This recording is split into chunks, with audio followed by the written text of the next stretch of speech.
Oi, pessoal. Antes de começar esse papo legal, eu queria dar 3 recadinhos. Primeiro recadinho é um jabá do canal do YouTube Rotas Cervejeiras.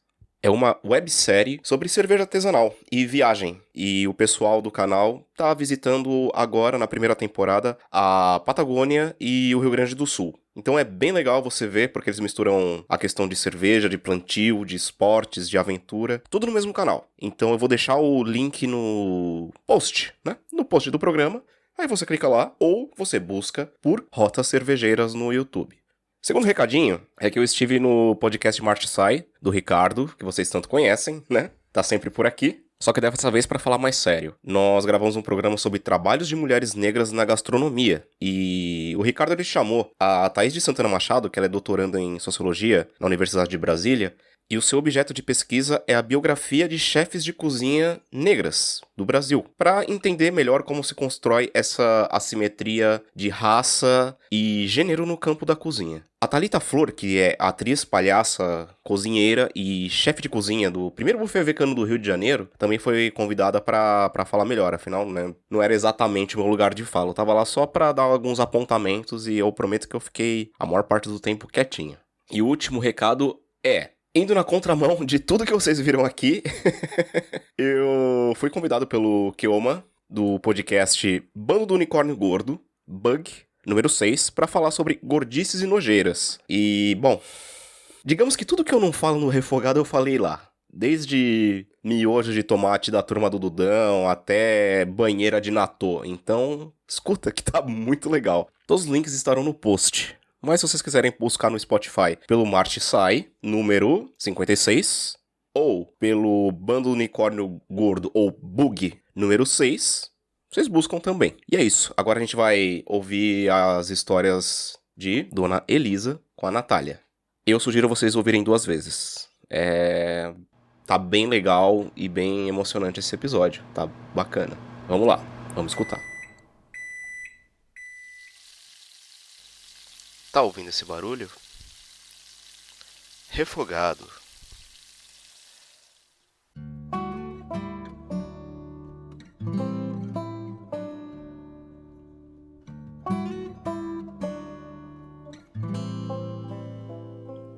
São Paulo, Brasil, quarentena dia 100. Bem-vindo a mais um Comida de Resistência. E no programa de hoje, a gente vai falar sobre resistir pelos afetos. O que uma comida pode te trazer de memória? O que um sabor pode te trazer da vivência e da experiência do encontro incrível com uma pessoa? No programa de hoje, a gente vai falar sobre a cheesecake Elisa, a cheesecake que a minha mãe fazia. E também a gente vai falar sobre a necessidade de conversarmos sobre vida, morte e vida e o luto, e de como olhar as nossas mães, hoje, diante de tantas desconstruções e diante dos nossos feminismos. Muito bem, eu venho de uma família de grandes cozinheiros, mas não essa galera que estudou e tal, não. Quando eu falo grandes cozinheiras, é uma família, uma linhagem de mulheres que pegavam o ingrediente in natura e transformavam numa festa. Que, aliás, faziam um jantar do zero, faziam um banquete do zero. Isso chegou até a minha avó e na minha mãe parou. Porque a minha mãe era uma péssima cozinheira. A minha mãe, Elisa, ela era o tipo da pessoa que quando ela decidia aprender qualquer coisa, ela fazia e ela fazia muito bem feito. Mas cozinha não era o forte dela. E aí eu, durante muito tempo, fiquei imaginando se aquilo também não passaria pra mim. Se na minha mãe acabou toda essa linhagem de mulheres cozinheiras. Mas a minha mãe, ela fazia 2 receitas muito maravilhosas. 2 coisas que ela sabia fazer incrivelmente. Uma, feijão tropeiro. O feijão tropeiro da minha mãe era imbatível. Sério, de verdade. E a outra é a cheesecake Elisa. A cheesecake Elisa, ela é o sabor da minha mãe pra mim. Ela é uma cheesecake de goiabada, que no final do programa vocês vão ter uma receita bem legal pra vocês tentarem fazer em casa. Ela é uma cheesecake de queijo branco com goiabada. E a minha mãe, ela tinha o toque especial dela. Inconscientemente, ela sempre deixava passar a massa um pouquinho do ponto, o que deixava ela num torradinho perfeito. O torradinho perfeito era o toque especial da minha mãe, que eu nunca vou conseguir reproduzir, que ninguém nunca vai conseguir reproduzir, que talvez nem ela mesma se atentasse a isso, porque ela simplesmente deixava passar no ponto. Essa era minha mãe. Essa era minha mãe, por exemplo, lidando com os excessos. Quando minha mãe partiu, há 8 anos, demorou uns dias para cair a minha ficha. Eu entendi, obviamente, que a minha mãe tinha partido. Ao contrário do que as pessoas falam sobre vestir preto e estar solenemente, eu só passei 40 minutos no velório da minha mãe. Eu fui vestida com as roupas mais alegres que eu tinha e eu fui vestida da forma mais perua que eu conseguia, porque eu sou essa pessoa, minha mãe era essa pessoa e era assim que eu ia homenageá-la. Eu fiquei 40 minutos no velório, depois eu saí, comi um X-Bacon e tomei uma cerveja. Essa foi a forma que eu me despedi da minha mãe. E eu lembro que dias depois, quando caiu a minha ficha de que a minha mãe não voltaria para casa, a primeira coisa que eu falei numa exclamação e a primeira vez que eu chorei com a partida dela foi: a minha mãe nunca mais vai me fazer aquela cheesecake. Pausa dramática. Acontece que a gente tem muito pra falar disso e dessa história. Porque quando eu falo pra vocês que eu fui contra todas as regras que as pessoas falam sobre como a gente deve se portar na partida de alguém que é muito importante, é porque a gente não conversa sobre o luto aqui no Ocidente. A gente tem a morte como um tabu, né? E esse tabu a gente traz com uma solenidade que, ao invés de permitir uma leveza e um respeito para aquela pessoa que foi e para aqueles que ficaram, nada mais faz do que acarretar um sofrimento ainda maior, que é o sofrimento do silêncio. No início dessa pandemia, com a partida do Aldir Blanc, o João Bosco, ele falou uma frase que para mim foi incrível. As pessoas que morrem, elas continuam vivas porque existem as testemunhas daquilo que elas foram. E ele dizia que era testemunha da vida de Aldir e da relação maravilhosa que eles tiveram, não só na música, mas na relação de amizade. Então ficam as testemunhas. Então hoje fico eu para falar do cheesecake da minha mãe, fico eu que tô a cara dela como testemunha da vivência e dos afetos que a gente teve. E fico eu para falar para vocês, nesse espaço incrível que a gente tem, da necessidade de discutirmos sobre os nossos lutos, da necessidade de falar. Porque cada vez que a gente fala, cada vez que a gente traz uma memória daquela pessoa que fisicamente partiu, ela continua viva, ela continua presente com a gente. O luto, ele tem as suas fases, todo mundo passa pelas fases do luto, mas ele é individual e intransferível. Então o luto, ele tem as suas fases, mas ele tem o tempo de cada um. E esse tempo, ele é muito particular. Eu sempre digo da necessidade da gente discutir sobre o luto, de trazer essa leveza, porque a gente também traz a morte muito relacionada à partida de pessoas, né? De pessoas que foram importantes pra gente. Mas se a gente compreendesse que a morte, ela tá intimamente ligada com a vida, que ela faz parte de um ciclo de vida, morte e vida, e que a morte ela não tá só presente num corpo físico, numa partida física, nos rituais de despedida, nos rituais de memória dessas pessoas, mas ela tá presente no nosso dia a dia, ela tá presente no ciclo da vida de uma planta, ela tá presente naquilo que somos e que não somos mais, que fomos e não somos mais, ela tá presente no início, no meio e no fim das nossas relações. A morte, ela tá presente em tudo. E muito mais do que assustadora, ela deveria ser olhada como uma aliada. Ela deveria ser olhada como uma renovação. E eu não tô aqui diante de vocês, super good vibes falando disso, porque eu sofro muito. Há 8 anos a minha mãe partiu e eu ainda sofro. Dia 14 de julho é a data. E eu também não sei falar pra vocês como eu vou me sentir no dia 14 de julho. Porque eu tô falando de um lugar de uma pessoa enlutada, que foi enlutada. Quando eu trago esse foi enlutada, eu quero trazer isso para vocês na questão da fase mais aguda. A fase aguda do meu luto durou 3 anos. Eu não fiquei na minha casa, eu tive uma vida normal, eu só me bloqueei de sentir todas as coisas que eu poderia ter sentido nesse tempo. Esse é o meu luto. Há quem tenha luto de 2 meses, há quem tenha luto de 3 meses. Não importa. A questão é que a fase aguda dura um tanto, mas eu vou ter que conviver com ela até o fim do meu ciclo nesse plano que eu tô vivendo agora, dessa forma de Natália que a gente conhece agora. Sempre. Por isso que eu não sei te falar em relação como eu vou me sentir às datas comemorativas. Não sei te dizer em relação como eu vou me sentir no meu aniversário, com a ausência da minha mãe. Por que isso? Porque a gente vai passando dessas fases. A gente vai aprendendo a conviver com essas coisas. A gente vai aprendendo o que é cíclico, que nada é permanente. Quem me ensinou isso é a Monja Coen. Aliás, esse é um programa em que eu vou trazer como referências muito mais do que livros e muito mais do que pensadoras. Eu vou trazer como referências mulheres. A começar pela minha mãe e a sua comida de resistência, mas também por todas as mulheres que me fazem entender o que é o ciclo e que, mais do que nunca, a importância de trazer mulheres nesse programa também é porque somos cíclicas. Primeiro como humanas e depois, mais do que nunca, nós temos uma regulação hormonal cíclica incrível. Então, para além de colocar filhos no mundo, todo mês a gente nasce e a gente morre quando esses filhos aqui não chegaram. Então eu começo falando sobre a minha mãe, passo pela Monja Coen me ensinando o que é impermanência e volto na fase em que eu tomo conta de que eu estou vivendo um luto que a minha mãe partiu. Eu tinha um companheiro e ele virou pra mim e falou: o que eu posso fazer pra você se sentir melhor? Isso é uma das coisas mais bonitas que você pode falar pra uma pessoa que esteja passando por essa fase. Perguntar a ela o que você poderia fazer. E nunca dizer o que seria melhor pra ela, mas perguntar como ela se sentiria mais à vontade. E a primeira coisa que eu virei pra ele e disse foi: eu quero cozinhar.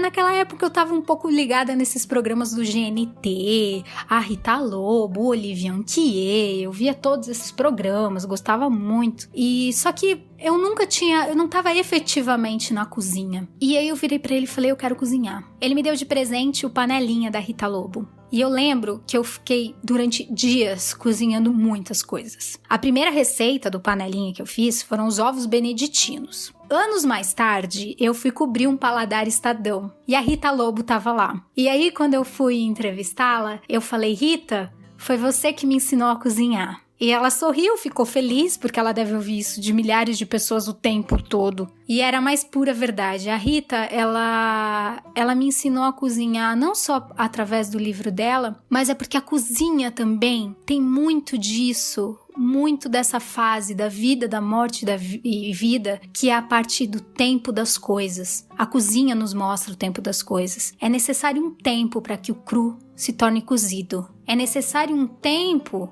para que o bolo esfrie. É necessário um tempo para que aquela calda de chocolate ela endureça. É necessário os tempos. E é preciso respeitar os tempos das coisas se você quiser prová-las da forma mais respeitosa e genuína.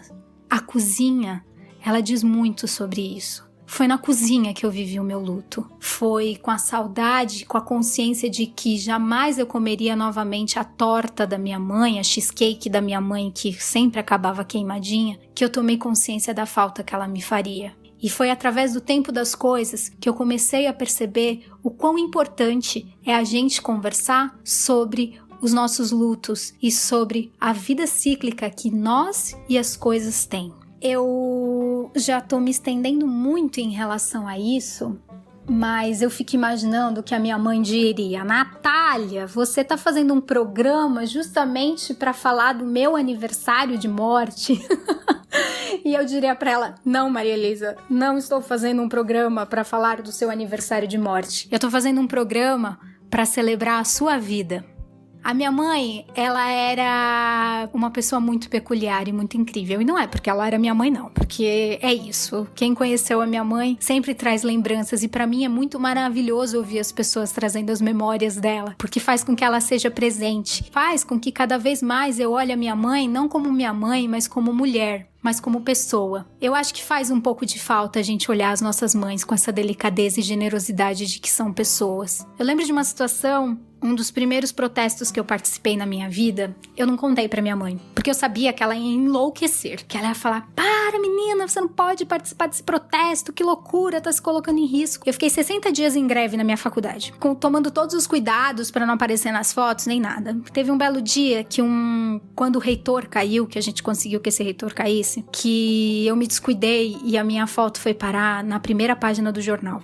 Aí começaram as ligações lá em casa pra minha mãe, falando, a Natália tá no jornal, a Natália tá no jornal. Cheguei em casa e a gente teve uma super discussão. Ela super falava pra mim, onde já se viu, você não me contou, 60 dias, que vida dupla era essa? Porque aí as mães, elas recorrem a umas coisas assim, né? Que vida dupla era essa de você não me contar? Onde você tava com a cabeça? Você podia ter se machucado, você poderia ter se ferido, como é que aconteceu? Me conta, tal. Ela colocou todas essas questões de mãe, ela, tipo, super me reprimiu, né, pela omissão de não ter contado pra ela, justo nós duas que sempre tivemos uma relação ótima. E eu sei que de dizer que depois eu saí, fui pra aula, quando eu voltei, ela tinha recortado o jornal, levado plastificar e tinha escrito uma carta pra mim. Ela escreveu uma carta dizendo como ela se sentia orgulhosa de eu ter me colocado defendendo aquilo que eu acreditava, defendendo o meu direito como estudante, mas que ao mesmo tempo ela tinha medo como mãe de me perder, porque ela era mãe. Por mais que ela endossasse toda essa minha luta, ela era minha mãe e ela tinha medo de me perder. E aí eu ouvia minha mãe conversando com as pessoas, é verdade, a Natália saiu lá no jornal, e olha só que linda, até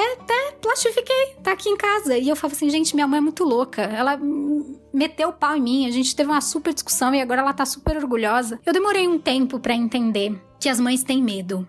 Eu demorei um tempo pra entender esse medo que a minha mãe tinha. Por mais que ela acreditasse nas mesmas coisas que eu ainda era filha dela. E ela tinha medo de me perder, tinha medo de me machucar. Ela queria me proteger do mundo. Eu demorei um tempo pra entender que talvez a doçura que tenha nessa cheesecake, que só a minha mãe conseguia fazer, era aquele queimadinho que representava um excesso ou uma falta de atenção. Porque as mães têm direito de ter excessos e falta de atenção às vezes. Eu demorei para entender da necessidade maravilhosa que é ouvir as pessoas comentarem a falta da minha mãe ou como era maravilhoso estar com ela, porque assim eu conseguia ver a minha mãe pelo olhar de outras pessoas. Eu conseguia ver a minha mãe como uma mulher.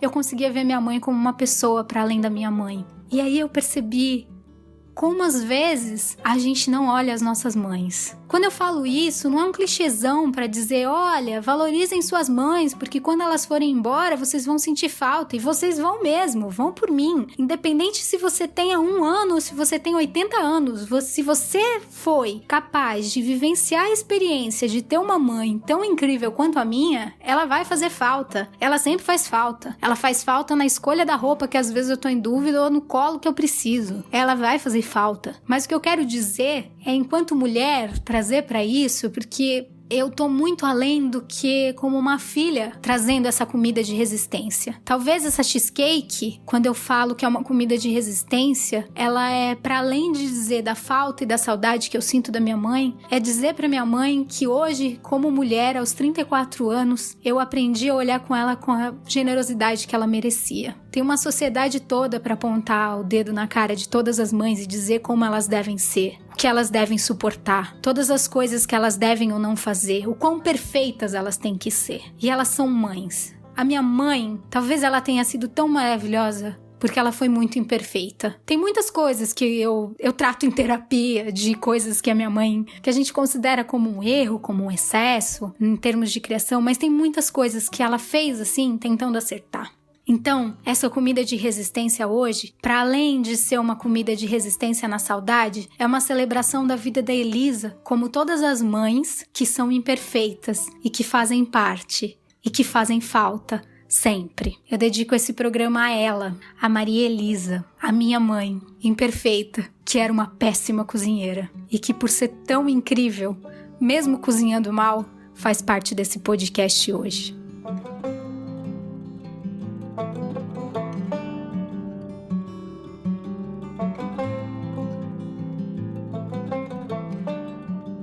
Bom, amavelmente a Nath passou a receita do cheesecake Elisa pra gente. Obviamente eu também vou colocar isso no post desse programa, lá no site refogadopodcast.com, mas eu vou falar ela aqui também. Ingredientes. Para base, você vai precisar de um pacote de bolacha tipo maisena e 1/3 de xícara de chá de manteiga, 75 gramas. O modo de fazer a base é triturar a bolacha e reservar. Você derrete a manteiga no micro-ondas e você junta essa farinha de bolacha que você triturou, até formar uma massa consistente. E numa daquelas formas de fundo removível, de fundo falso, você unta ela com manteiga, coloca um papel manteiga e distribui a massa de bolacha apertando com as mãos no fundo e nas laterais. Aí você leva para o refrigerador por 10 minutos. Ingredientes do recheio: 600 gramas de cream cheese, uma xícara de chá de açúcar, 3 ovos, suco de 1 limão, essência de baunilha a gosto. Modo de fazer o recheio: na batedeira, junte o cream cheese e o açúcar e bata em velocidade média, até a mistura ficar homogênea e cremosa. Acrescente os ovos, um de cada vez, e bata até que cada um seja completamente incorporado. Só então, adicione o seguinte ovo. Em seguida, junte uma colher de sopa de suco de limão e, por último, as gotinhas de baunilha. Por enquanto, você vai pré-aquecendo o forno a 180 graus. Com a massa do nosso cheesecake já repousada por 10 minutos no refrigerador, você vai distribuir o recheio na forma e bater levemente sobre uma superfície, sabe? Fazer uns tu para eliminar as bolinhas de ar. Leve ao forno por aproximadamente 45 minutos, ou até que o recheio esteja firme no centro. Retire do forno e deixe esfriar. Aí você leva para o refrigerador por pelo menos 8 horas, para ele adquirir consistência. Receita da calda. Ingredientes: 200 gramas de goiabada, meia xícara de chá de água mineral. Para fazer a calda, você vai cortar a goiabada em pedaços e vai colocar numa panela com água para dissolver. Imagino que seja bom você ir mexendo a panela no fogo para que esse negócio não borbulhe na sua cara. Essa é uma nota minha, porque goiabada borbulha. Se precisar, dissolva os pedacinhos com o mixer. Aí você deixa esfriar. Quando a calda estiver completamente fria, você desenforma o cheesecake e espalha essa calda por cima. E tá pronto. Esse é o cheesecake da Elisa, passada pra Nath, passado pra vocês aqui do Refogado. Então, um abraço e até semana que vem.